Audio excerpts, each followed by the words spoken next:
शेखावाटी का प्रसिद्ध तीर्थ स्थल लोहागढ़ अपने पौराणिक महत्व के लिए विश्व प्रसिद्ध है।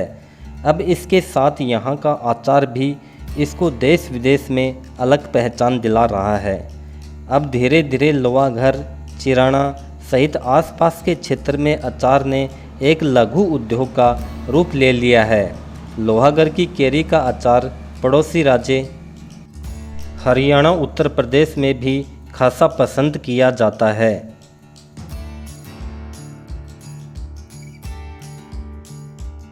यहाँ के अचार की कीर्ति मुंबई, कोलकाता, सूरत, बेंगलुरु, गुवाहाटी सहित उन सभी जगहों पर फैल गई है।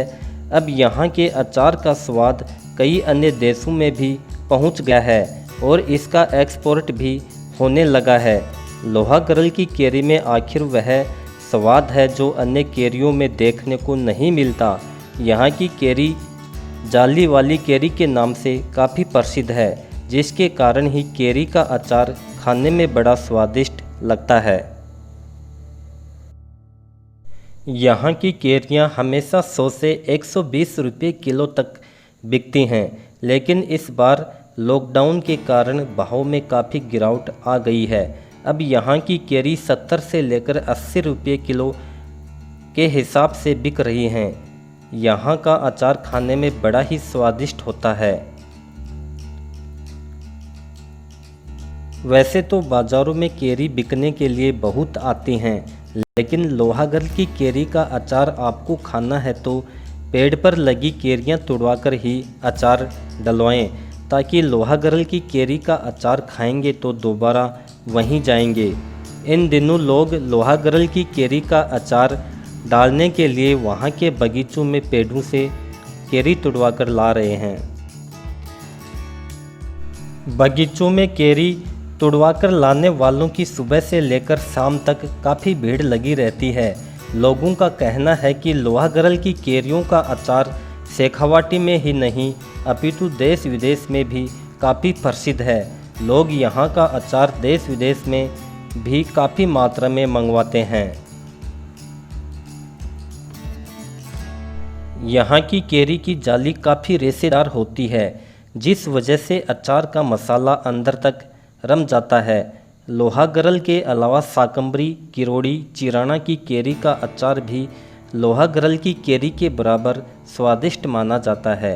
बाहर जहाँ भी इस क्षेत्र से जुड़े लोग निवास करते हैं, वहाँ लोगों ने लोहागढ़ के अचार को अपना व्यवसाय भी बना लिया है। लोहागढ़ सहित आसपास के क्षेत्र में अचार का उत्पादन अब लोगों के लिए एक लघु उद्योग के रूप में भी फायदेमंद साबित हो रहा है। प्रदेश के दूसरे बड़े तीर्थ लोहागढ़ के आम शेखावाटी में प्रसिद्ध थे, लेकिन यहाँ अचार उद्योग पनपने के कारण आम पकाना बंद हो गया। इस बार लोहागढ़ का अचार उद्योग संकट के दौर से गुजर रहा है, इसलिए कुछ बागवान आम पका रहे हैं। लोहागढ़, चिराना व शाकंभरी में आम के हजारों पेड़ हैं। यहाँ के आम में अलग ही स्वाद रहता है। इस इलाके में अचार उद्योग पनपने के कारण यहाँ की केरी की मांग और पूर्ति के अनुसार 50 रुपये से 150 रुपये किलो के भाव से बिक्री हो जाती थी। केरी के ऊंचे भाव मिलने से यहाँ के बागवानों ने आम पकाने का झंझट बंद कर दिया। 1990 के बाद आम के भाव कम रहते थे व केरी के भाव ज़्यादा रहते थे, इसलिए बागवान आम पकाने के बजाय केरी बेचने लग गए। इस साल कोरोना व लॉकडाउन के चलते अचार उद्योग को ग्रहण लग गया। यहाँ पिछले साल कई क्विंटल अचार भी दुकानदारों के पास पीपू में बंद पड़ा है तथा कई दुकानदारों का अचार खराब हो गया। लोहागढ़ के आम आज से 30-35 साल पहले उदयपुरवाटी की मंडी में बिकने आते थे। लोहागढ़ के आम का अमरस बहुत ही स्वादिष्ट बनता है। दोस्तों, अगर आप चिराना या लोहागढ़ का ओरिजिनल अचार खरीद रहे हैं तो जान लें कि चिराना में ज़्यादातर अचार बाहर की केरियों का डलता है। चिराना व लोहागढ़ में इतनी केरियां नहीं होती कि इनकी सप्लाई हो सके। लगभग 70% केरी चिराना से बाहर की होती हैं, जिनमें ज़्यादा मात्रा यूपी वाली केरियों की होती है। जिनमें ना तो जाली होती है ना स्वाद, सिर्फ पानी होता है। उन कैरियों के अचार की पीपी के तल में पानी जमा हो जाता है, वह लगभग 1 से 2 महीने में ही खराब हो जाता है।